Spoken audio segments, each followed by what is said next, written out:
Hello, friends. How wonderfully fashionable it has become to bash Jawaharlal Nehru.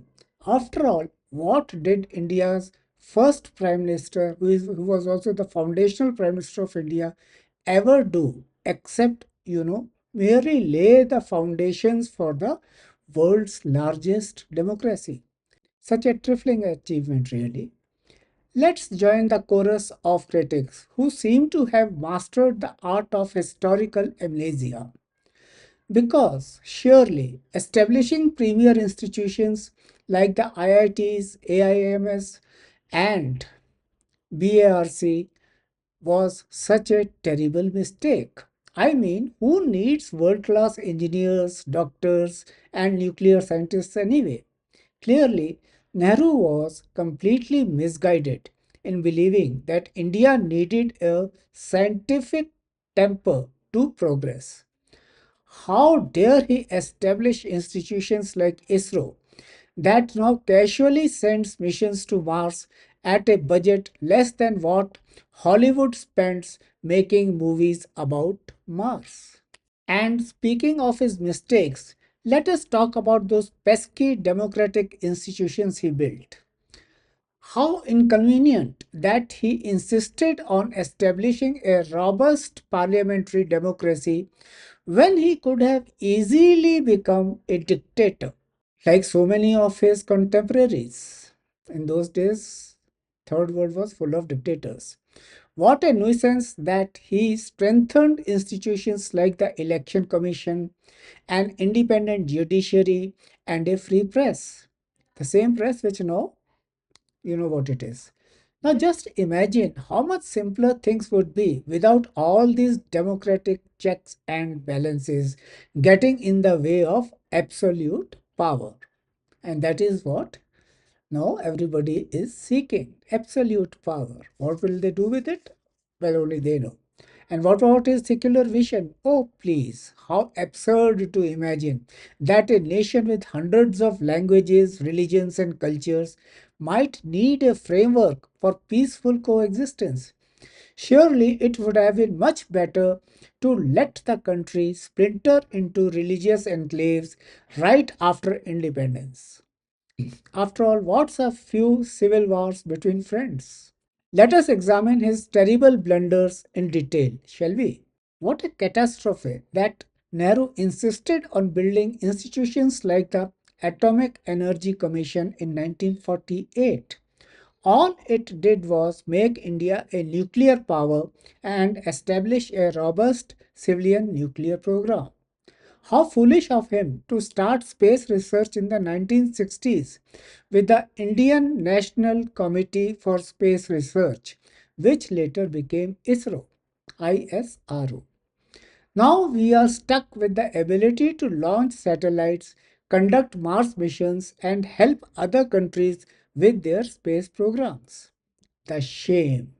And those IITs he established, what a waste.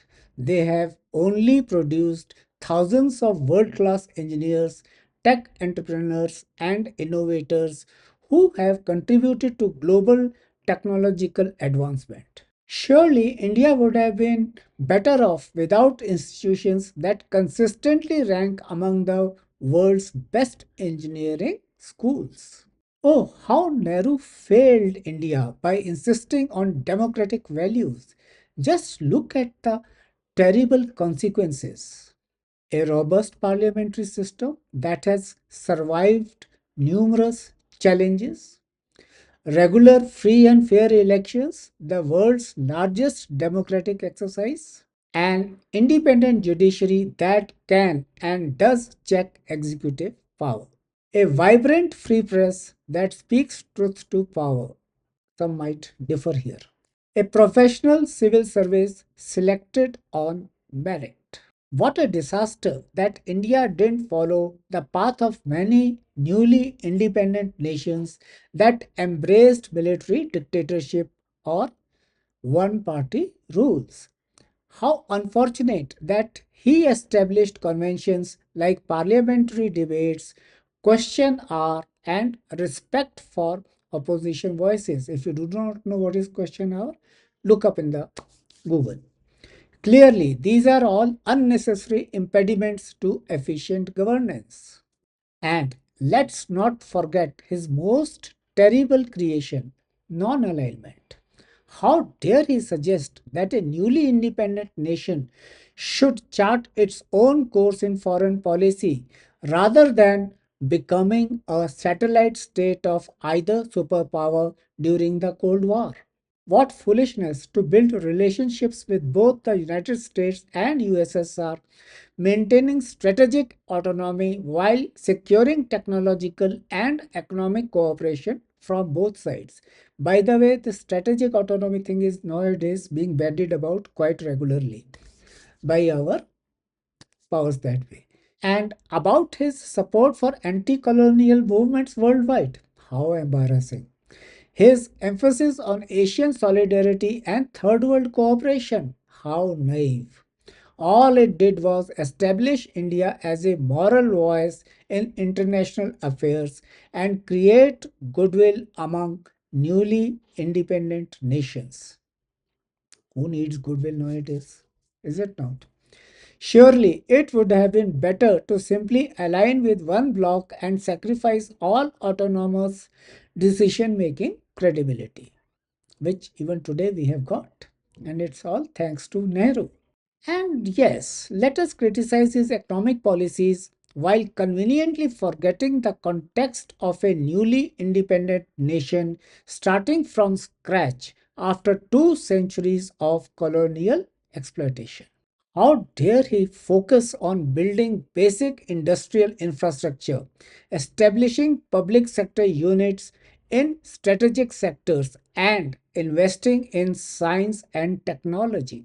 Sure, some of his economic policies needed updating, as they eventually were in the 1990s.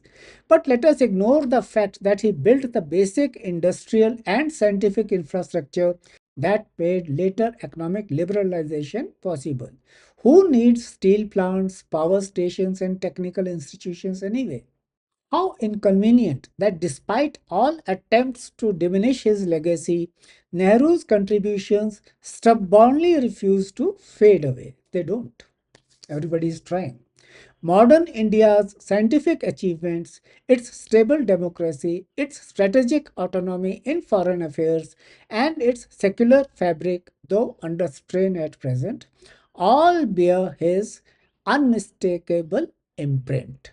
Every time ISRO launches a satellite, every time Indian engineers make global headlines, every time India conducts a peaceful transfer of power after elections, every time the Supreme Court stands up for constitutional values, and every time India maintains an independent stance in global affairs, Nehru's ghost refuses to be exorcised.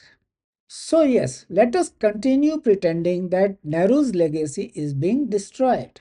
Let us ignore the fact that the very institutions, principles, and scientific temper he fostered enable modern India's achievements.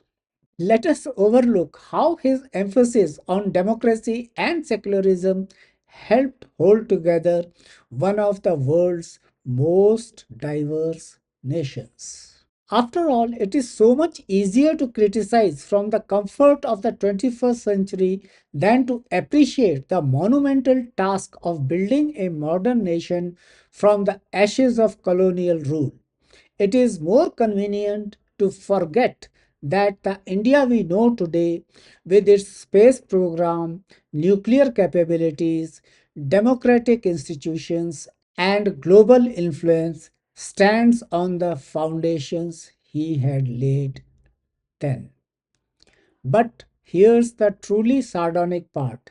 The very critics who seek to diminish Nehru's legacy do so using the democratic spaces he created, express themselves through the scientific and educational institutions he built, and enjoy the fruits of the modern nation state he helped establish.